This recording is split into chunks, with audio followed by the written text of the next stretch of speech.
పప్పు ఉడికిపోయింది. చెప్పాను కదా దీంట్లో ఉన్నది ఏదో చెప్తానని, చూపిస్తాను ఇప్పుడు అదేంటో. కొంచెం సాల్ట్ వేసుకుందాం.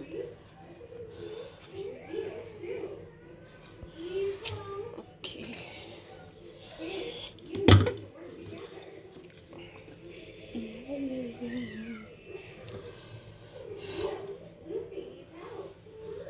సో ఇక్కడ ఉంది చూడండి,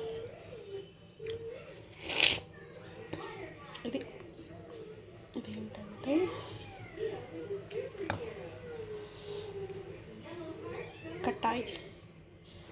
కటాయి అంటారు.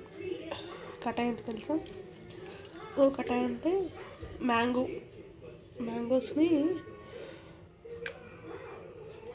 మన పికిల్ మ్యాంగోస్ ఉంటాయి కదా, పచ్చడి పెట్టుకునే మ్యాంగోస్ని కట్ చేసి దాంట్లో ఒక డిఫరెంట్ మసాలా ఉంటుంది.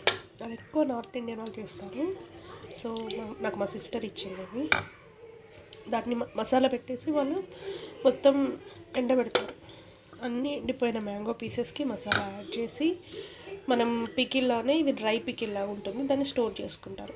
సో ఇది 1 year వరకు ఉంటుంది. దీన్ని మనం పప్పు చేసుకున్నప్పుడు పప్పులో వేసుకోవచ్చు, ఇంకా అప్పుడప్పుడు ఒట్టిగా కూడా తినచ్చు. చాలా స్పైసీగా సూపర్గా ఉంటుంది. నాకైతే చాలా చాలా ఇష్టం. సో చాలా టేస్టీగా ఉంది. సో మీరు కూడా ట్రై చేయండి. Thank you. Please subscribe to Hema's dairy.